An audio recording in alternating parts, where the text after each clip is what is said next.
For more than 50 years, Westbury Christian School has served students from age 3 to 12th grade as a Christ-centered college preparatory school. This vibrant community reflects the kingdom, faithful, wise, and diverse, where every student is personally known by their peers and teachers. With strong academics plus opportunities in clubs, athletics, fine arts, leadership, and spiritual growth, Westbury Christian prepares students for life, here and for eternity. Check out westburychristian.org/citycast to see upcoming admissions events like coffee talks and campus tours.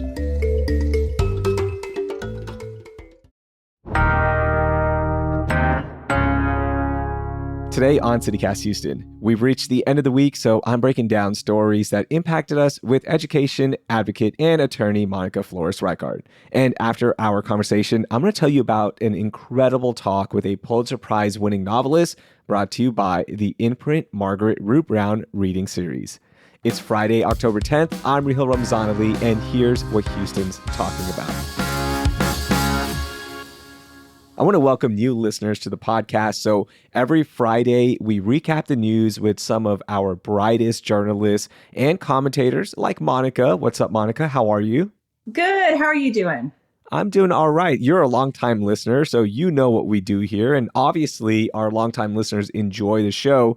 So, Monica, the entire city right now, it seems like they are talking about our iconic rainbow crosswalks in Montrose. But Governor Abbott is the reason they're talking about it. What's happening? Yeah, it's really sad. It's been such a big news week, and we're getting so many news stories from so many places. And this is a big one. Early on Wednesday, Greg Abbott issued a statement about how rainbow crosswalks all over Texas, they're going to be cracking down on them and withholding funding if you had rainbow crosswalks. And it was just, with everything going on, I think anybody that opposed it didn't even have time to collect a response to it before Metro responded by the end of the day on Wednesday, saying that they would be eliminating those rainbow crosswalks here in Houston. And it's just, I think often about the WPA. At the end of the Depression, the federal government gave so much money to arts and creativity and culture, in part to boost morale, right? And this is kind of the anti-WPA, which we're having here in Texas. It really is, because it's not really just limited to the rainbow crosswalks. They're also talking about different art at the intersection in a city where we can't have a utility box at an intersection without a mural. I mean, we have murals everywhere. And the directive came from Sean Duffy, the transportation secretary, and he specifically talked about murals and art. And it's just really a sad, sad state that we are really getting hit by so many things at the same time that, it seems little, but it's significant to a lot of people, and what are we telling the rest of the country as well, right? Anybody that might be visiting Houston, thinking of having conventions in Houston, about our openness and, how our pride and our culture. And it's really a shame. It's really a shame. And this is the iconic rainbow crosswalk at Westheimer and Taft, and it was the first one in Texas. It was painted there in honor of Alex Hill, who died from a hit-and-run accident at that same intersection in 2016. And what really breaks my heart in all of this is that it really wasn't even on Governor Abbott's desk at all or in his political crosshairs until there were a bunch of conservative accounts on X tweeting at him saying, "How are you allowing this?" This has been a part of Montrose since 2017. They did have to remove it, they being construction workers, because there was a lot of construction being done at that intersection, and they recently just repainted it. Look, I don't consider that political ideology. I understand that some people do, and that's a way to get this off of the roads. So using it as political ideology, that also really irks me. Just say you don't want the messaging there. Be upfront about why you're doing this. Don't hide behind political ideology. Just say that you don't want to see rainbows because it supports LGBTQ plus community members on the roadway. Say that. And then, Sean Duffy, you mentioned him, of course, the Secretary of Transportation. He was saying it more that this is a roadway safety initiative. Again, don't hide behind that. Just say we don't want that out there. We just don't want this messaging. Be honest about it. I don't like people hiding behind stuff. That's what really, really ticks me off. I absolutely agree. It is cultural censorship in the name of safety, and it really dilutes real safety issues that we have going on in the city by saying Mm-hmm. that this as well is a safety issue. Look, this is one of many solutions without a problem, right? There was no problem to begin with. And, we're coming out with these directives. We're spending resources and time and energy dealing with it when, it's just such a small thing in the grander scheme of things and really no problem. There's absolutely no evidence that it's a distraction to drivers or any sort of safety issue. And it Thank you. impedes. Yeah, it Yeah. impedes. I mean, they have them all over the country and they've had them all over the country for a while. There's no evidence that there's any safety issues. So Yeah, bring me some numbers. Show me exactly. that this is causing more accidents, and then I'll be like, okay, you know what? Yeah, this is fair. Like, let's end this. Let's get rid of this because it's putting people at risk.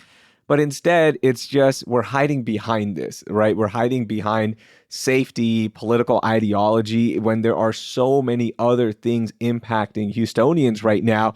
Monica, I don't know if you saw this or not, but in the story in the Houston Chronicle published by Benjamin Wermund, he had a quote from council member Abby Kamen, and Abby went off. And she really highlighted what a lot of us are feeling, saying that, quote, while Abbott wastes time twiddling on unhinged stunts and an obsession with paint colors, over 1 million Texas may lose their healthcare coverage because of the government shutdown.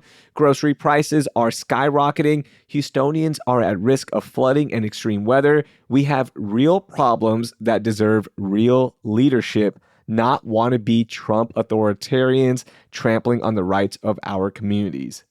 Woo! End quote. Yeah, that's strong. I mean, it really is. And I wonder how it's going to stretch, right? Are they going to start painting the utility boxes in the corners that have these beautiful murals? We're a beautiful city and Mm-hmm. so rich in culture. And I think that's why so many conventions are taking place here. That's why we attract things like the World Cup. It's because we have that culture. And if we start erasing it, we're going to start losing what makes us really special as a city. And it's really frustrating to have this come down and just be dealt with so quickly. But we have so much coming at us at the same time. It's almost purposefully difficult to focus on one thing and another. It almost seems to be on purpose. Yeah, as of this taping right now, Monica, the crosswalks are being removed by Metro because, again, Governor Abbott is threatening funding from TxDOT if you don't remove it.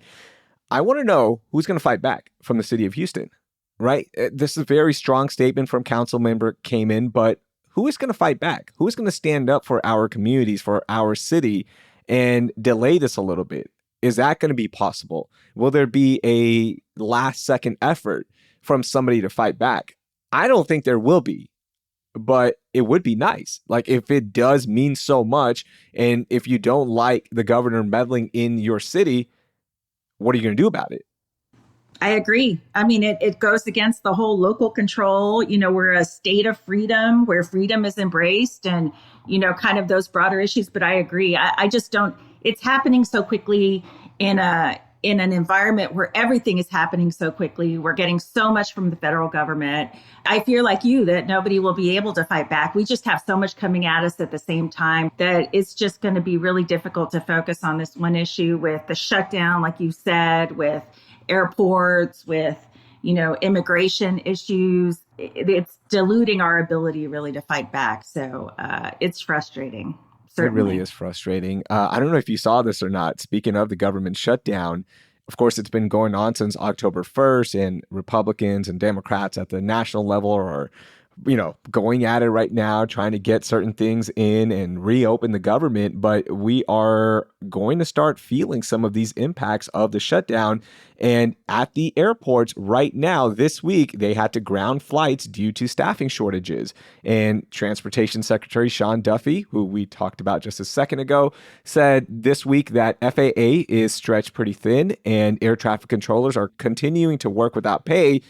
And the administration is already facing shortages of controllers, and that problem was made worse by the government shutdown. So we're going to start seeing more flights being grounded. Now, we don't know exactly when, but as of right now, from everything that I've seen, it has been more towards the later parts of the day. So like in the 6 o'clock to 8 o'clock hours where flights are being grounded because of staffing issues, because of the shutdown.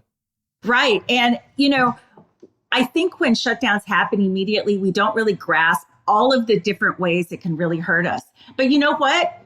We're going to have problems with passports soon, getting passports. So, that coupled with these issues at the airports, it's just going to build on each other and just become a real problem.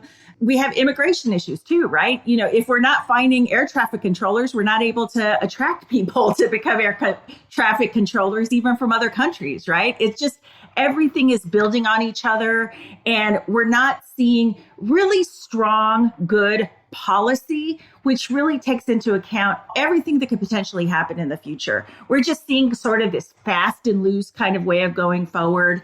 Congress is so far from actually getting the 60 votes it needs to pass the continuing resolution, which would continue to fund the government. The longest shutdown we've had in the past is 35 days. And we're on day 8, day 9, day 10, and it doesn't look like any change going forward. It is getting scary out there. Air traffic control is so critical to safety in the skies. And our ability to move is so critical to our functioning as a country and as a community that, the implications of this are really going to be really wide reaching. It's going to be so wide reaching. As of right now, like I was browsing Reddit earlier today to see what it is like with airports. I'm going to be traveling here pretty shortly as well, so I'll have a on the ground report for you. But there have been no issues so far. TSA is still working, so I know that's the first thing people think about, like how long will it take for me to get through the security lines?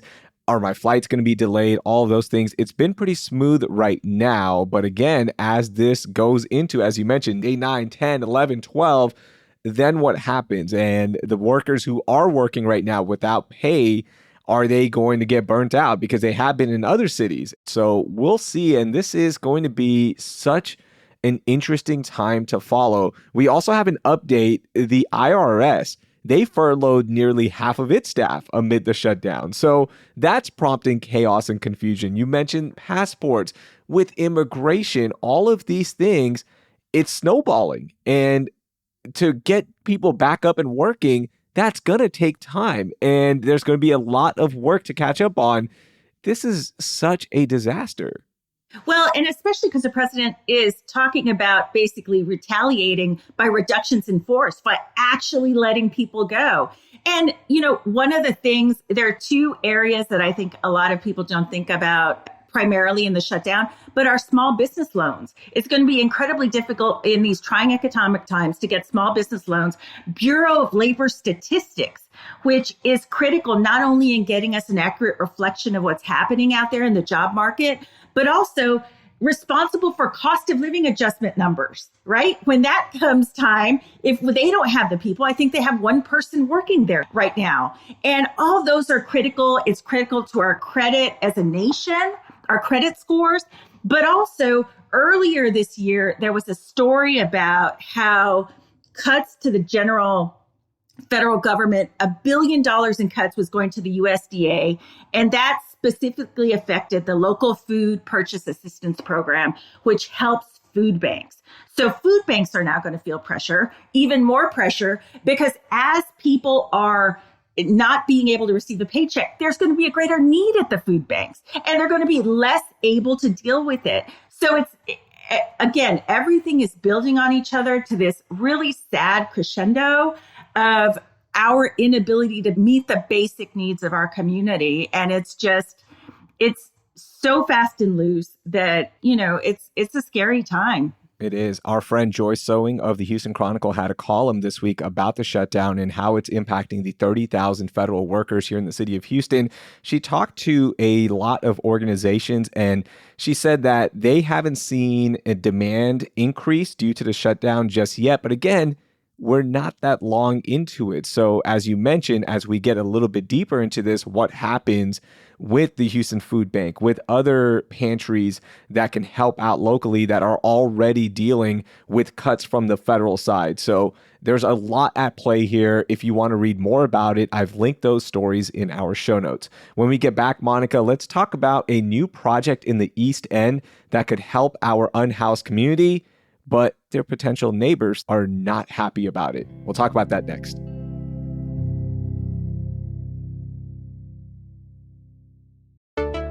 If you're anything like me, then you're always looking for design inspiration. And one way to get that is during the 2025 AIA Houston Home Tour. From October 18th through the 19th, this self-guided tour gives you the rare chance to step inside some of the city's most stunning custom homes, all crafted by some of Houston's top architects.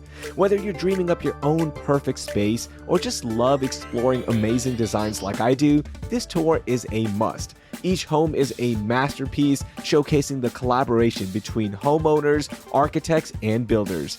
And the best part, you can chat with the architects right there on site. So you can get tips, ask questions, and soak up all the creative vibes so maybe you can start designing that perfect space in your home. Don't miss out on this unique experience.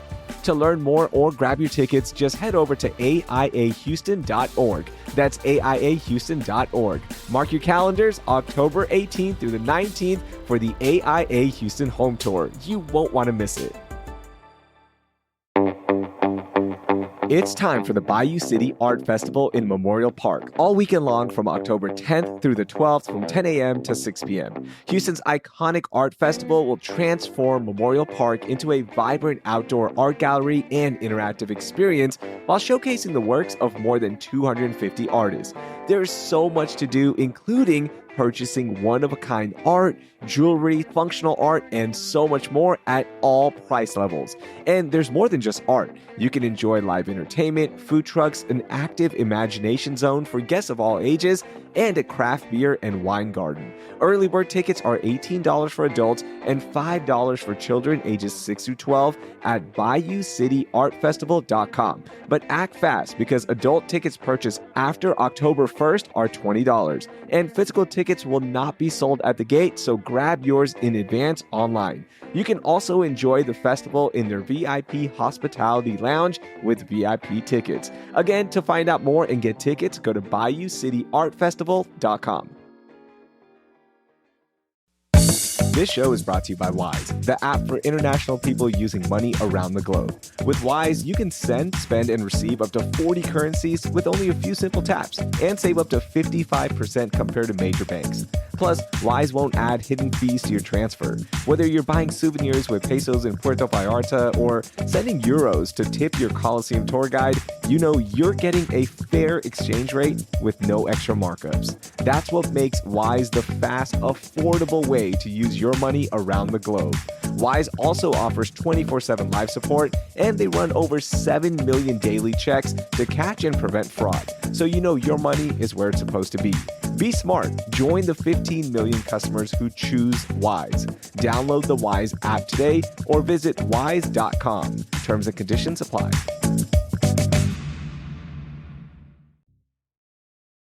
All right, Monica, let's talk about some overlooked stories from the week. I'm going to kick it off. Housing Director Mike Nichols, who has been on CityCast Houston, I'm going to link his episode in our show notes. He unveiled a new plan for an East Downtown super hub to help the unhoused community. Now, this is going to be a massive facility that can help a lot of individuals who have nowhere else to go. So they can get services, a place to sleep and eat, and any other services that can help them out. And here's something that's really unique about this super hub. This is going to be a place where the unhoused individual can bring their pets inside. They can stay as a couple as well. That usually doesn't happen in the current facilities. This sounds like a really good thing. And the upfront purchase price of this facility, which is again in East Downtown, located on Emancipation Avenue, is going to be $16 million. And then there's going to be an operating cost between $10 to $14 million. Sounds like a good plan, right, Monica? It does. There are a lot of questions from the community, and we definitely need more information.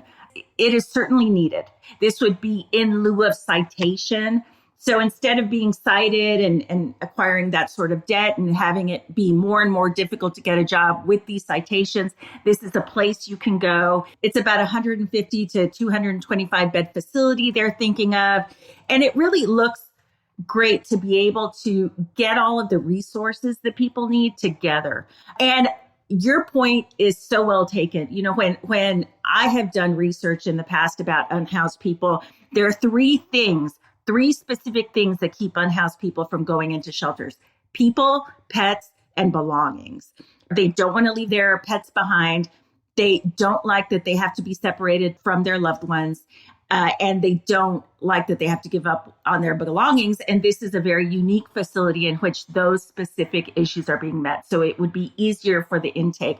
There's also no specific hours. People can go in and out whenever they need to, which I think is really, really important as well. You know, if you find somebody at 3 o'clock in the morning, your options might be limited in where they can go, but this would kind of deal with those issues. I think one of the things that we really need to look at is making sure the kind of downstream services that people need, the long-term services, are going to be there.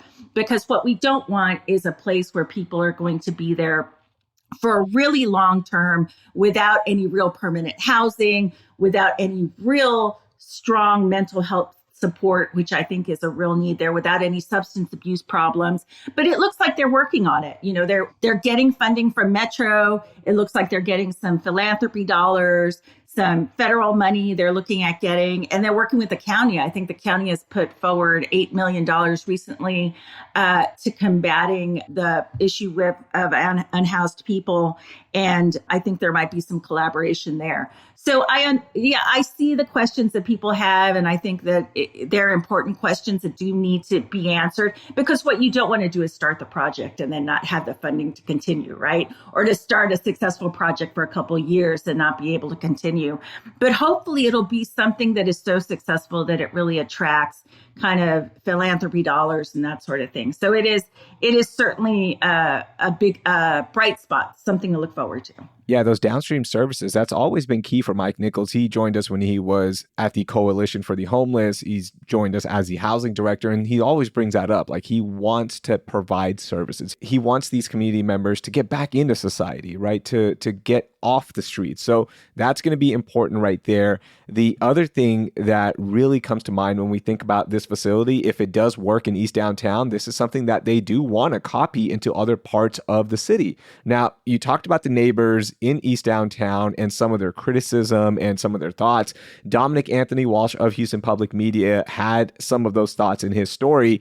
And one neighbor basically said that this is the wrong place to put it in the city because it's undermining a $2 billion investment in that part of the city as the city is ramping up for the World Cup, right? So that is something that this person was afraid of, saying, like, are we showcasing homelessness to the world when all eyes will be on the city? And then another resident said that this is right by Shell Energy Stadium and it's very scary to the neighbors there. So I get the fear from the neighbors, but if done right, this could be such a benefit for that part of the city.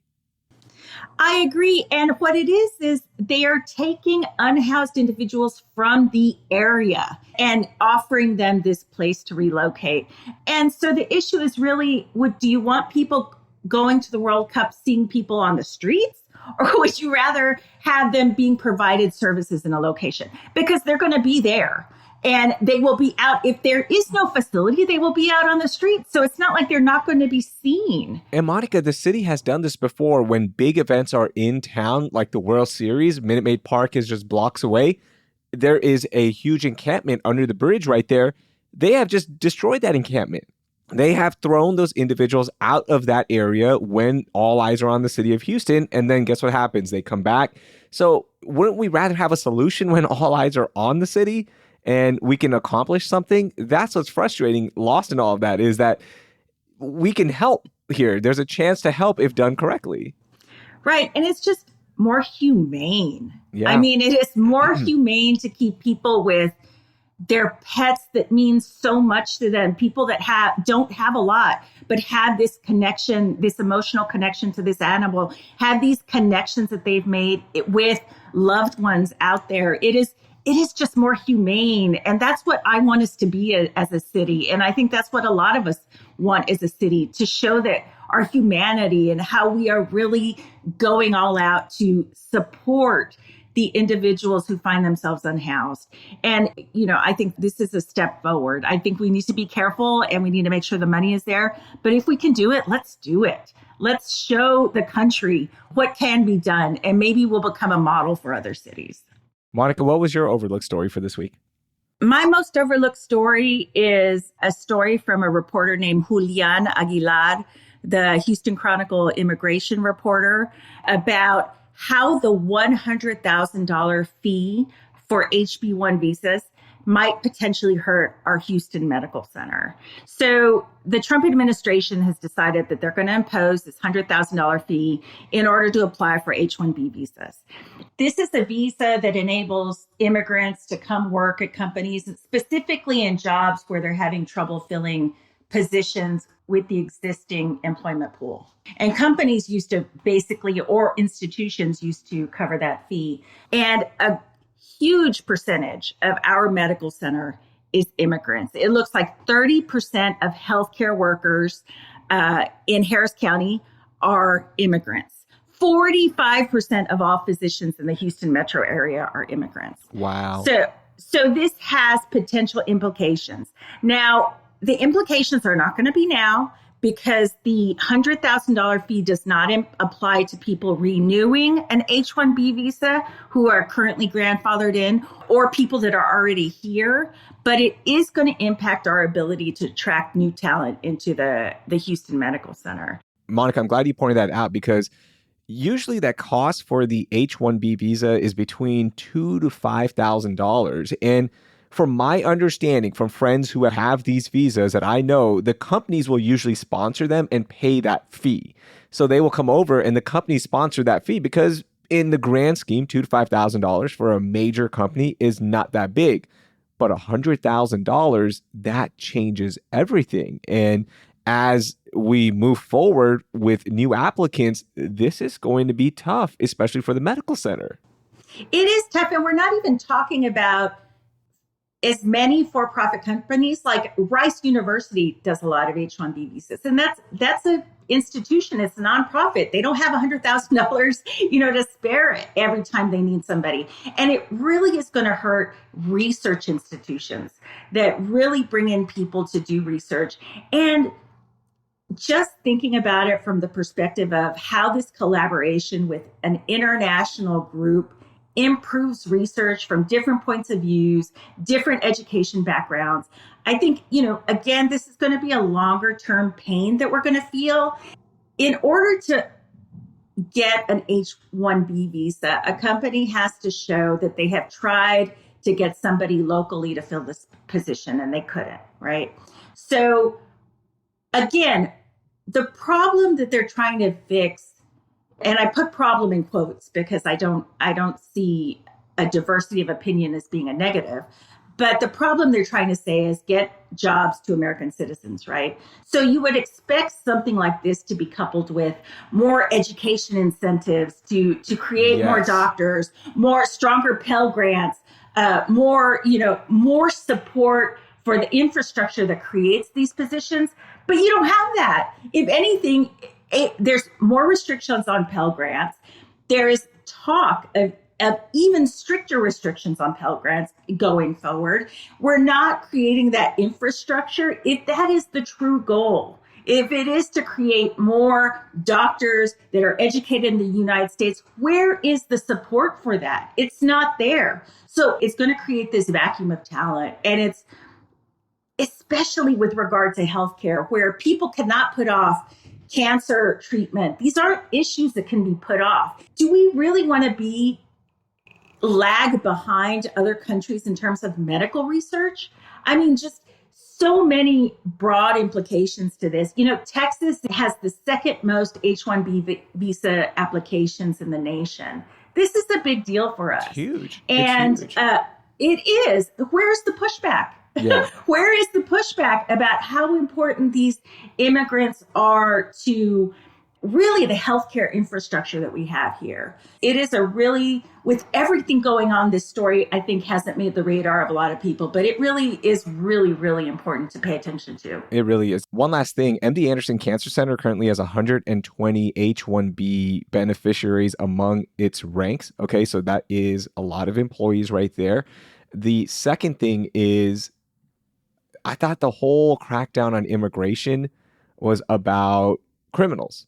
Now we're going after those who are coming over, who are helping with research, who are in our communities. You know, these people are productive members. They are spending a lot of money, right? And now we're cracking down on that as well with this $100,000 fee. That's what it is, right? It's a lot easier when it's $2,000 to $5,000, but now at $100,000, are these companies going to be able to find those workers? And as you mentioned, if there's no infrastructure in place to enable more Americans to go to school, to get these degrees, to get this experience, to fill these empty roles, then what happens?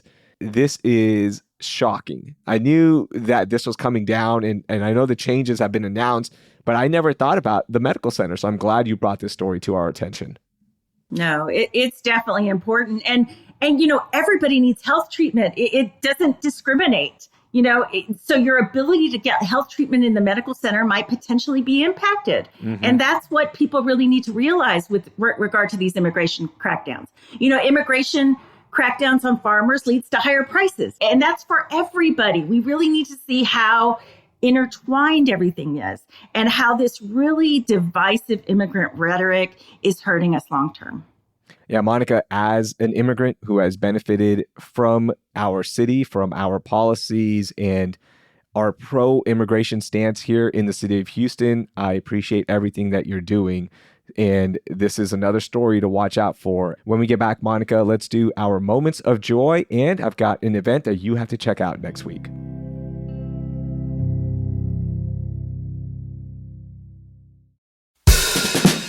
Fall in love with downtown Houston this season. Grab your blanket and your bingo card for Blanket Bingo, one of the city's favorite fall traditions. Or cozy up under the stars for outdoor movie nights featuring everything from Wicked to Guardians of the Galaxy, one of my personal favorites. Need to shake off those pumpkin spice lattes? Downtown Houston has free fitness in the park, yoga, hip-hop dance, and breathwork at Treadley and Market Square Park to keep you moving.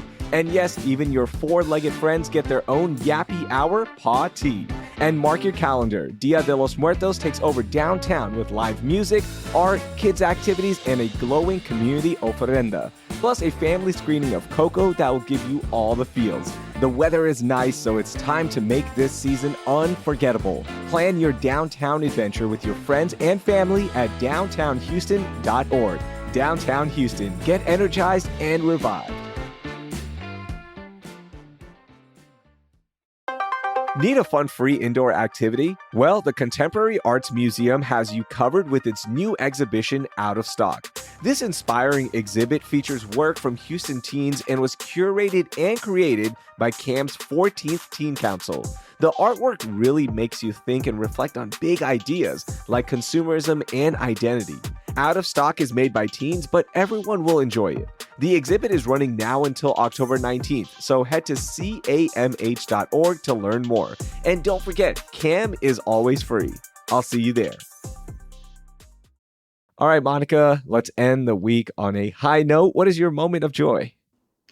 My moment of joy was this past Saturday, SED Jobs, which offers job support to underserved community members, celebrated its 60th anniversary. They had a gala. I was able to take my daughter to see it. It was just wonderful. SED was started by LULAC 60 years ago. Al Castillo was there, who's the son of Lionel Castillo, who was a big civil rights fighter in the area. And it was really a wonderful event, hearing the stories about the start of SED, seeing all the good they do in the community. It was a really wonderful time, and it was certainly the highlight of my week. That is amazing. I'm so glad you got to share that with your daughter. And, you know, that's going to just make her want to support organizations like that as well. So that's the best thing to come from this. That's my hope. Fingers crossed. All right, I want to end with a really cool sponsored pick here from our friends at Imprint Margaret Root Brown Reading Series. It is one of the nation's leading literary showcases. It's in its 45th season. It's one of the cool things that we do here in the city of Houston. And on October 15th, next week at 7:30 p.m. at the Wortham Center's Cullen Theater, they will be hosting Pulitzer Prize winning novelist Adam Johnson. And he's going to read from his highly anticipated new novel, The Wayfinder, which is named among the 10 novels we're looking forward to this fall by the New York Times. He's going to be on stage with Maggie Galehouse, who is, of course, the Houston Chronicle book editor, very well-known local author, as they talk about The Wayfinder. And you can get tickets right now at inprinthouston.org. That's inprinthouston.org. Adam received the Pulitzer Prize for his novel, The Orphan Master's Son, and also the National Book Award for his short story collection, Fortune Smiles. So we are going to be in the presence of some royalty in the literary world. Get your tickets now at inprinthouston.org and check out their full schedule for the 45th season of the Imprint Margaret Root Brown Reading Series. Monica, thank you so much for joining me. Enjoy your weekend, and I can't wait to have you back on. Thank you. You too.